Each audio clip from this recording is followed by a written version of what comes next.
Today, we will read a story about Rapunzel. Once upon a time, there lived a man and his wife next to a great garden. The garden had all sorts of wonderful things growing in it, but it belonged to a powerful witch. The wife would look at the cabbages growing in the witch's garden and think how good it would be to have some. She begged her husband to get one for their dinner. The witch would be very angry, he said. Finally, he climbed into the witch's garden. But as soon as he had picked the ripest cabbage, the witch appeared. "How dare you enter my garden?" she demanded.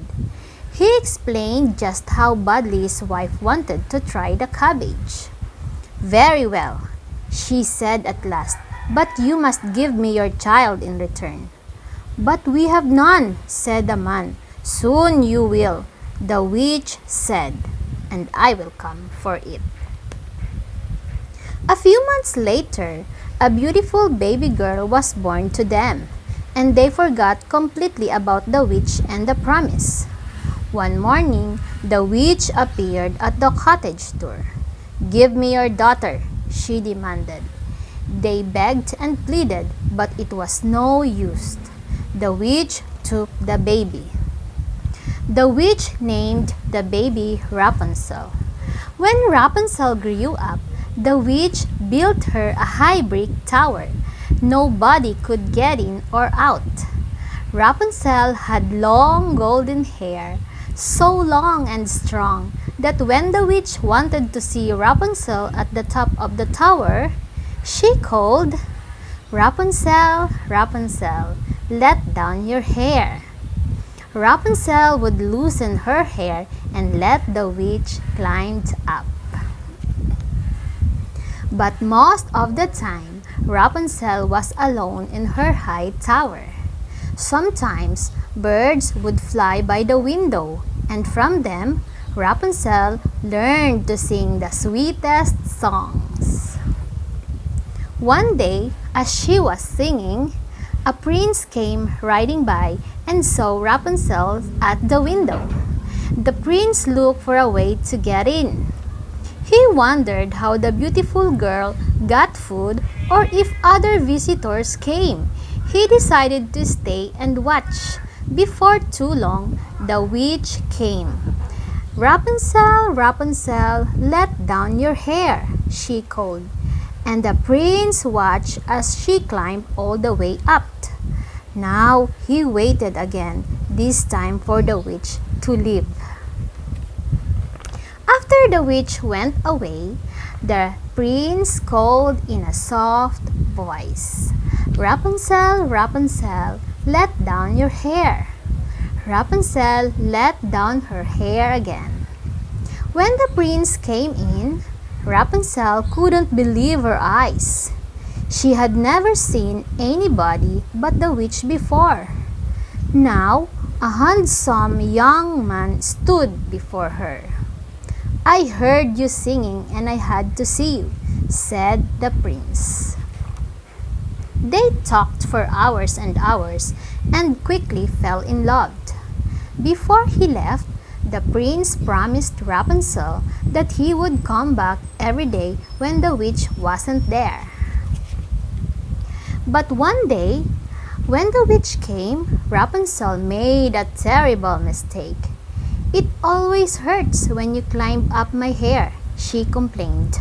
"But my prince does it so lightly." The witch was furious.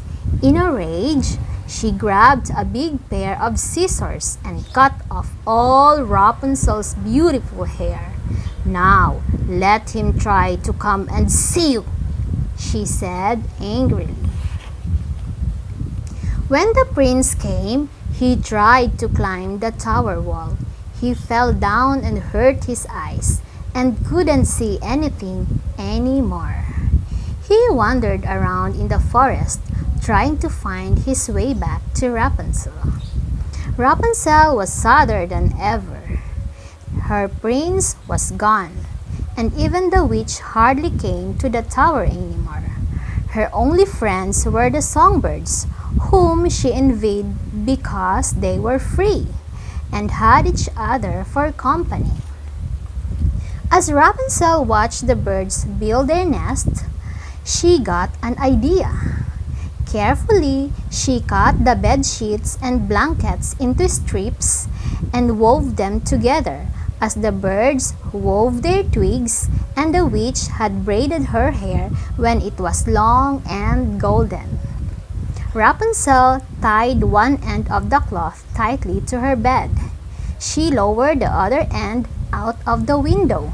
Happily, she climbed down and felt the earth beneath her feet for the first time in many years. Now she could go and look for her prince.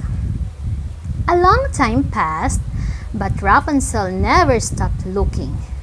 One morning, she awoke feeling something good would happen, and she sang along with the birds. Nearby, someone heard her singing, someone who had been looking for her for a long time. "It sounds just like Rapunzel," cried the prince, "for that's just who it was, Rapunzel!" "My prince!" called Rapunzel, rushing to where he sat beneath a big oak tree. But she realized he could not see, not her, not anything.